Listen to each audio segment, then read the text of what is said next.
Maro no milaza hoe ny fahatratrarana ny tanjona no zava-dehibe. Betsaka nefa ny efa nahatratra izany tanjona izany fa teo dia mikatso. Eo indray vao mitady zavatra fatao. Nahazo diplôma fa tsy mahita asa mifanaraka aminy. Tonga amin'ilay lanja no tadiavina fatratra fa tsy ay avy eo ny mitazona azy.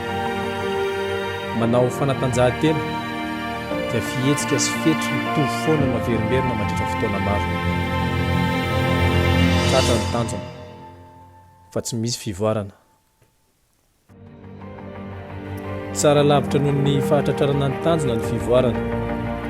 Ny fivoarana no fitaovana voalohany hanatontrosana ny tetikasa sy ireo nofinofy. Ny fivoarana dia manambara fa miroso sy manantona moramora ny tanjona ianao. Raha tratrara ny tanjonao kanefa ianao tsy nahatsapa fivoarana dia fohy ihany ny fotoana hifaliana. Rehefa tsapanao anefa fa mivoatra ianao dia faly sy ravo-lalandava, indrindra rehefa mandinika ny lalana efa nodiavana. Eny fa na mbola lavitra sy mafy aza ny sedra miandry. Mivoatra ianao rehefa matsapa fa mety noho nataonao maly ny nataonao androany ary mbola ho ataonao rapitso.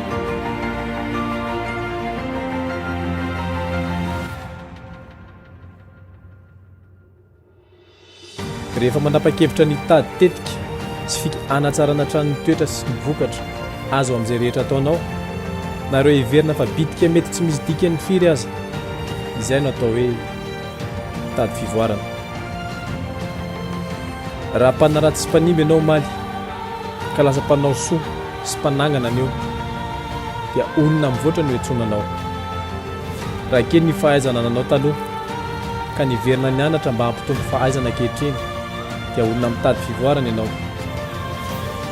Raha naditra mafinotsy laitra tenenina ianao hatrizay ka lasa misokatra amin'ny hafa sy mahay miaino amin'izao dia efa fivoarana lehibe mendrim-piderana no ataonao.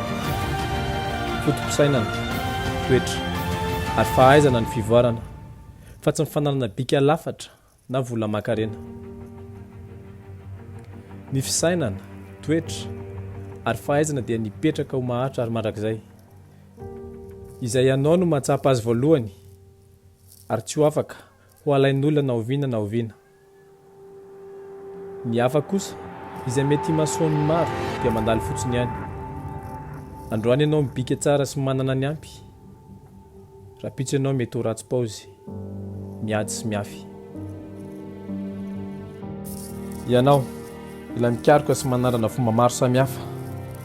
Ny hery manosika anao hiarina sy hijoro isaky ianao miketraka sy lavo. Ireny no mampivoatra anao ary manampy anao hatratra ny tanjona. Manaova jeritodika matetika, dinio inona ny nety ka tsara tohizana ary inona ny tsy nety ka tokony asiana fanovana sy fanamboarana. Isainy tsirairay ireo tetika kely ahafahanao mivoatra, ahafahanao manatsara trano ny ataonao, ahafahanao manatanteraka ny nofinao, ahafahanao manatratra ny tanjona amin'ny fiainana. Dia tohizo ny fivoarana. Aza menatra ny mangataka fanampiana satria tsy misy mahavita teny irery raha mbola olombelona. Sokafy amin'ny zava-tsony saina dia tohizo ny fivoarana sy fiovana.